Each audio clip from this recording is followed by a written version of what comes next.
jamaah. Alhamdulillah. Baik, untuk jamaah yang baru bergabung, hari ini kita senang membahas tema yakin gak mau punya anak. Aduh, Masya Allah, hari ini luar biasa sekali temanya. Masya Allah, tapi tadi ada pertanyaan aku tuh sama Ustadz Maulana. Gimana kalau misalnya anak itu memilih untuk child free atau tidak mau mempunyai anak karena misalnya trauma di masa lalu. Nah, kita langsung aja tanya sekarang ke Ustadz Hilman ya. Afwan, Guru. Ustadz Hilman, gimana nih caranya kalau misalnya kita dalam Islam supaya menghilangkan trauma? Karena ada orang-orang yang memutuskan untuk tidak mempunyai anak itu karena misalnya dulu melihat orang tuanya misalnya bercerai atau misalnya orang tuanya melakukan tindak kekerasan gitu ya. Nah, itu bagaimana supaya bisa akhirnya meluruskan gitu pikiran-pikiran yang negatif di dalam kepalanya gitu. Mohon penjelasannya, Guru. Baik, mohon izin Ustaz Maulana, Ustaz Syam, Mas Mikdad. Jamaah Islam itu indah yang dicintai Allah Subhanahu wa Ta'ala.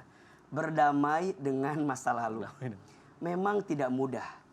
Masa lalu itu bukan untuk dilupakan, tapi untuk dimaafkan. Apa bedanya antara melupakan dengan memaafkan? Beda. Melupakan itu membersihkan pikiranmu agar tidak ingat kepada kejadian yang pernah terjadi. Sedangkan memaafkan membersihkan hatimu agar engkau bisa lebih lapang menghadapi keadaan. Maka bicara tentang masa lalu, jadikan 3. 1, cerminan. 2, pelajaran. 3, perbaikan. Apa yang sudah terjadi, jadikan cerminan untuk menatap, melihat bahwa jika tidak baik harus kita tinggalkan. Yang kedua, jadikan pelajaran. Apa nih hikmah yang bisa kita petik dari yang terjadi kemarin? Dan yang ketiga, perbaikan. Ya, jangan sampai mohon maaf sesuatu yang memang tidak baik di waktu kemarin itu terus kita pupuk sampai hari ini sehingga tidak menghadirkan perbaikan di dalamnya. Termasuk mohon izin jika ada di antara kita yang trauma, ngerasa sakit, sedih, gelisah dengan keadaan yang sudah terjadi, ya gimana? Kan sudah terjadi. Justru pelajaran terbaiknya adalah apa yang pernah terjadi dengan orang tua kita, jangan sampai terjadi pada diri kita gitu. Kalau kita tidak bisa mengambil hikmah dan pelajaran dari apa yang sudah terjadi, ya untuk apa kejadian itu terjadi? Justru Allah itu menitipkan semua kejadian dalam hidup kita karena Allah tuh ingin apa nih hambaku yang bisa diambil dari kejadian yang aku berikan kepada dirimu. Apalagi ini orang tua, ya. Jangan ada kebencian kepada orang tua. Jangan ada perasaan memusuhi, bertengkar sama orang tua. Bagaimanapun mereka adalah sosok terindah dalam hidup kita. Orang tua seperti apapun keadaannya, tetap kita sebagai seorang anak harus berbakti kepada orang tua kita. Dan jangan menjadikan batasan-batasan untuk menghadirkan kebaikan di waktu yang akan datang. Gak mau punya anak karena orang tua saya berantem. Gak mau punya anak karena orang tua saya bertengkar. Naudzubillah, jangan sampai itu menjadi alasan.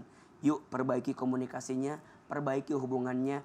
Insya Allah engkau akan dapat pelajaran tuh. Karena melihat cerminan di masa lalu, agar engkau bisa mendidik anak dengan baik di waktu yang akan datang. Dan yang saya rasakan juga begitu. Biasanya jika ada seorang anak yang waktu kecilnya berat hidupnya, ketika besar dia mendidik anaknya dengan penuh kebaikan. Karena dia pernah ngerasain gimana sakitnya, gimana gak enaknya begitu.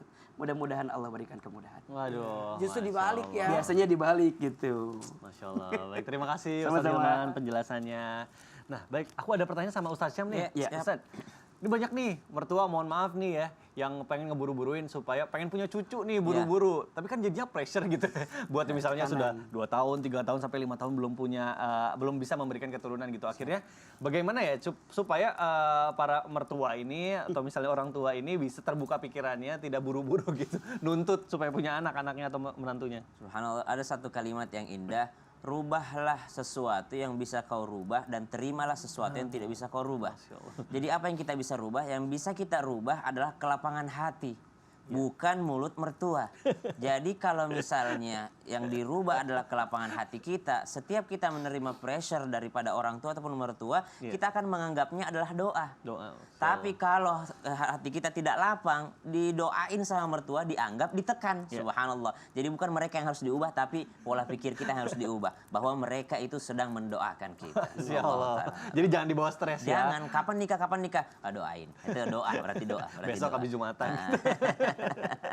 Masya Allah, baik. Pestanya kapan? Sabtu atau Minggu? Iya benar.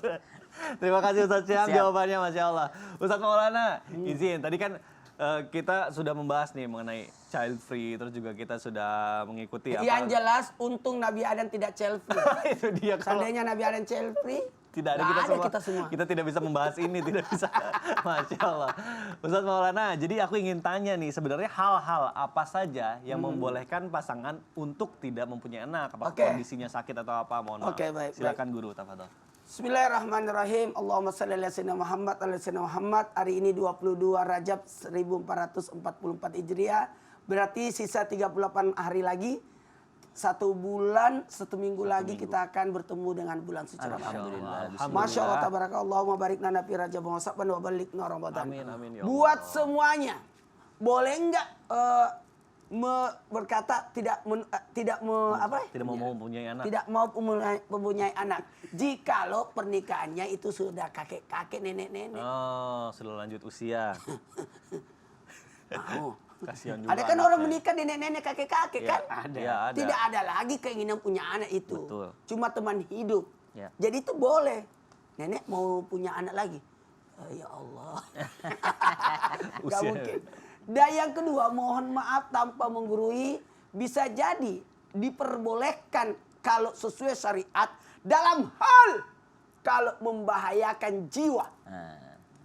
Kalau dia hamil, melahirkan, itu riskan, membahayakan jiwanya, maka boleh dia berkata tidak punya anak. Baik. Karena sesuatu yang membahayakan jiwa itu diperbolehkan untuk ditinggalkannya. Kenapa? Karena membahayakan jiwa sampai kita tidak salat di masjid berjamaah karena ada pandemi. Ya, Itu baru-baru.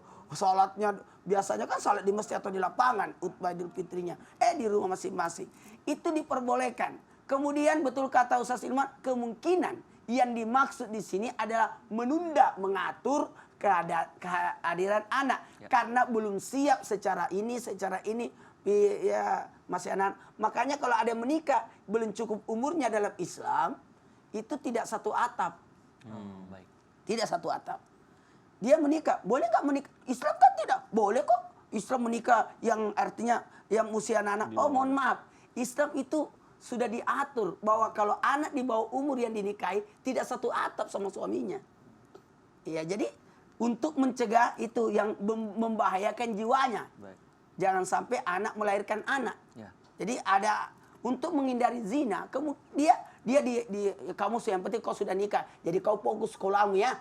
Nah, tapi dia tidak punya anak dulu, menunda datangnya anak. Nah, bahkan ada metode penundaan untuk memiliki anak karena ini, wah contoh saya, bibit saya alhamdulillah 13 anak.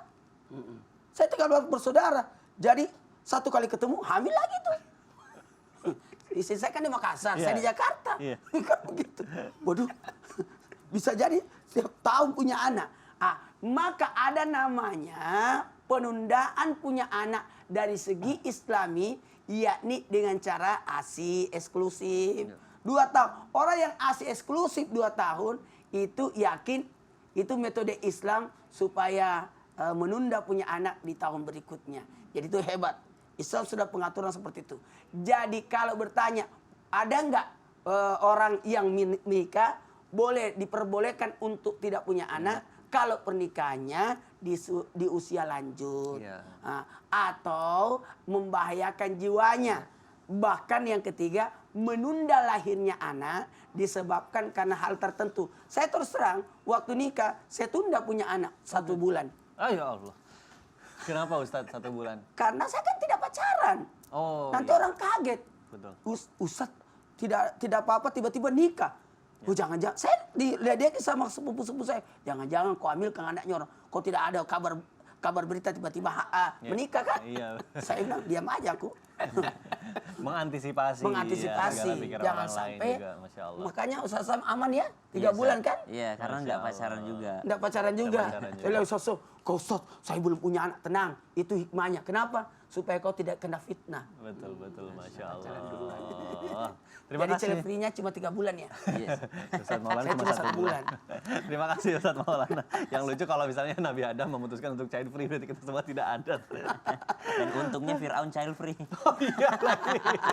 Kalau ada bahaya juga. Seandainya Fir'aun child free, tidak child free, oh ya udahlah, sudah habis durasinya. Ustaz siap? Siap. Apa ada satu pertanyaan lagi nih. Siap. Apakah orang-orang atau misalnya ada pasangan yang menentang gitu dengan lantang lalu juga mengkampanyekan child Yes. free, mengajak orang-orang supaya sudah jangan tidak punya anak gitu ya. Nah, nauzubillahi min dzalik katanya ini nanti otomatis nanti akan dianggap itu tuh tidak menjadi umatnya Nabi Muhammad SAW nanti dihisab. Nanti benar nggak sih? Jadi itu? ada 2 kategorinya. Ada yang memang ingkarus sunnah, nah ini tidak dianggap umat Nabi SAW. Tapi ada yang memang tidak cocok. Misalnya dia bilang begini, kenapa kau tidak pelihara jenggot? Tidak cocok memang aku, jelek kelihatannya. baik. It's okay, aman. Tapi kalau dia bilang, kenapa kau pakai jenggot kayak kambing saja? Ingkarus sunnah, bahaya. Kenapa tidak punya anak? Saya mungkin tunda dulu deh, nggak punya anak. Berbeda dengan orang yang mengatakan, nggak usah punya anak, ngapain punya anak, bikin cepat tua itu, ini segala macam. Ingkarus sunnah. Kalau dia sudah mengolok-olok sunnah baginda Nabi SAW, maka itu berbahaya bagi dirinya. Kenapa kau tidak sholat? Males gue sholat. Itu berdosa saja. Tapi kalau ditanya, kalau dia bilang, kenapa kau tidak sholat? Untuk apa sih sholat itu? Kan sholat itu begini, untuk apa? Meremehkan apa yang diperintahkan Allah, maka otomatis keluar daripada syahadatnya, keluar daripada Islam, bahkan tidak dianggap oleh baginda Nabi Muhammad SAW. Maka berhati-hatilah kita dengan kalimat kita, jangan sampai dianggap mencemooh sunnah Nabi. Orang yang mencemooh sunnah Nabi SAW tidak akan pernah dianggap oleh baginda Nabi SAW. Allah Ta'ala a'lam. Masya Allah. Tahu nggak? Gimana, Ada Kan? sahabat Nabi dulu child free. Oh iya. Ya. Muawiyah bin Abu Sufyan. Karena diberitahukan oleh Nabi, kelak anakmu lah yang akan membunuh cucuku. Maka dia mencari nenek-nenek yang dinikahi supaya tidak punya anak, ya. tapi tetap punya anak. Allahu Akbar. Coba. Dia berusaha untuk tidak punya anak, tetap punya anak. Tetap punya anak. Allah. Kehendak Allah itu tidak bisa dirubah ya. Nah, Ustaz Syam, apa nih? Ini aku pertanyaan menurutku penting banget. Bagaimana merubah sudut pandang agar misalnya orang itu kan banyak yang berpikiran bahwa misalnya punya anak tuh merepotkan, biayanya besar, sekolahnya, susunya. Nah, intinya pokoknya bawaannya ngomel-ngomel, stres akhirnya cepet tua. Nah, ini bagaimana di dalam Islam? Itu Mikdad. Enggak dong, jangan. Bagaimana? Jangan-jangan curhat di sini. Banyak biaya sekolah. Alhamdulillah aku lah, bahagia apalah, punya banyak. anak. Aku bahagia. Bagaimana cara awet alami menurut Islam nih ketika punya anak juga? Masya Allah. Bismillahirrahmanirrahim. Silakan Guru. Tabe, Guru Kusat Ilma, Ustaz Maulana, Mas Mikdad, serta guru-guru kami yang dimuliakan Allah Subhanahu wa taala. Seorang nabi Allah dalam riwayat itu pernah berbincang-bincang dengan malakul maut. Ketika berbincang dengan malakul maut, dikatakan bahwa engkau datang ke rumahku untuk apa? Silaturahim kah, bincang-bincang kah, atau mau mencabut nyawaku? Maka malakul maut menjawab, enggak, saya cuma pengen datang aja, pengen ngobrol-ngobrol aja, subhanallah. Maka Nabi Allah ini mengatakan kepada malakul maut, dalam riwayat itu disebutkan bahwasanya, kalau begitu, kalau engkau datang untuk mau mencabut nyawaku, tolong kabari dulu sebelumnya, ya, WA dulu kah, SMS dulu kah, sebelum datang kau cabut nyawaku. Maka suatu ketika datanglah malakul maut ke rumahnya. Dengan Nabi ini beranggapan bahwa ini tidak mau datang cabut nyawa, pasti mau silaturahim lagi. Ada apa engkau datang kemari, katanya. Kata malakul maut, saya datang untuk mencabut nyawamu. Maka kata Nabi tersebut, ya, bukannya kau sudah janji bahwa sebelum engkau datang kau mau kirimkan tanda-tanda kepadaku? Kau kirimkan WA dulu, SMS dulu kah? Kabari dulu sebelum kau cabut nyawaku. Kenapa engkau tiba-tiba cabut nyawaku? Maka malakul maut menjawab, bukankah sudah datang kabarnya dari Allah? Apa itu? Badanmu yang dulu tegap kini sudah membungkuk. Rambutmu yang dulu hitam semua sudah mulai memutih. Kekuatanmu yang dulu sangat kuat sekarang udah melemah. Sekarang sudah kau tua. Subhanallah. Dari kisah ini kita ambil tua itu wajib supaya orang ingat mati.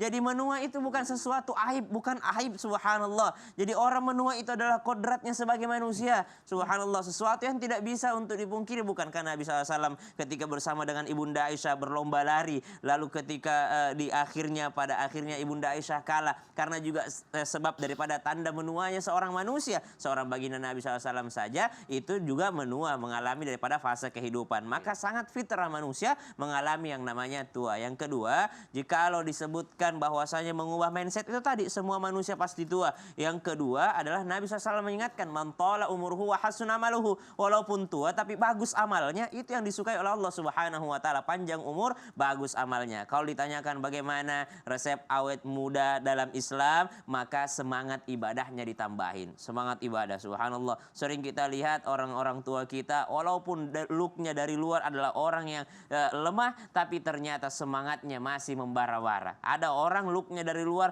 awet muda, subhanallah, badannya subhanallah, wajahnya kencang, tapi kelihatan sangat daripada tua di antara yang lebih tua. Kenapa? Udah nggak kuat sholat tarawih 20 rakaat, subhanallah. Udah nggak kuat daripada puasa sunnahnya. Jadi bukan ukurannya daripada looksnya, tapi daripada ukurannya semangatnya. Wallahu ta'ala alam. Masya Allah, terima kasih Ustaz. Sama-sama, Smikdad. Kalau misalnya ngomongin awet muda, kita tanya sama Ustaz Maulana. Kuncinya apa sih?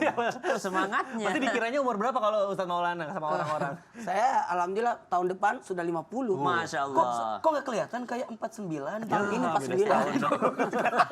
Kenapa coba Mas Firdan? Kenapa coba? Karena Ustaz Maulana kiri kanan kalau Ya, ceramah semangat. semangatnya. Iya, Semangatnya, Masya Allah. Mau tahu? Apa tuh Ustaz? Alhamdulillah suka wudhu. Allah, wudu juga. Ya. Mau tahu enggak? Apalagi? Ngurusin orang. Astagfirullahaladzim. Enggak, Banyak itu jangan urusan. didengarin, itu bercanda itu. Iya, bantuin orang. Oh, bantuin orang. Jadi didoain banyak orang. Masya Allah, pas banget nih. Karena ini juga kita akan bantuin orang. Apa tuh? Karena banyak juga pertanyaan yang sudah masuk ke sosial media Islam itu Indah. Ada yang nanya? Ada, kita bantuin Yuk, jawab yuk. yuk, Langsung yuk, aja yuk. kita masuk ke segmen Tanya Dong Ustadz. Kami semua tanya dong Ustadz. Baik, langsung aja kita bacakan pertanyaan pertama yang sudah masuk ke media sosial Islam itu Indah. Nah, ini melalui Instagram nih dari hamba Allah. Assalamualaikum warahmatullahi wabarakatuh Ustadz dan Ustazah. Hari ini Ustadz semua nih. Baik, waalaikumsalam warahmatullahi wabarakatuh. Aku sedih.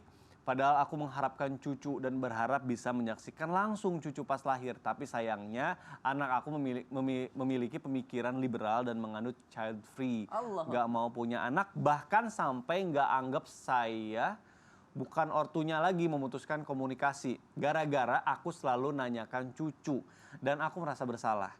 Sebetulnya adakah doa serta amalan yang bisa dirutinkan oleh aku orang tua yang anak-anaknya memutuskan untuk child free? Sehingga pikiran sang anak bisa terbuka. Masya Allah. Ustadz Hilman boleh dijawab melalui tausiah, silakan. Baik. Jamaah Islam itu indah yang dicintai Allah. Kita tidak bisa merubah arus ombak yang datang dalam hidup kita.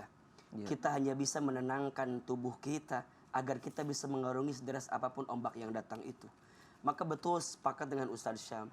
Jika ada seseorang yang sangat keras gitu ya kepalanya, sangat memiliki prinsip yang kemudian susah untuk kita komunikasikan dengan baik, maka yang pertama adalah lapangkan hati kita, lembutkan hati kita, terus berdoa kepada Allah Subhanahu wa taala. Maka doain anak kita nih. Dan kalau kita bicara nih, maka bicara kita yang harus dilembutin kadang-kadang.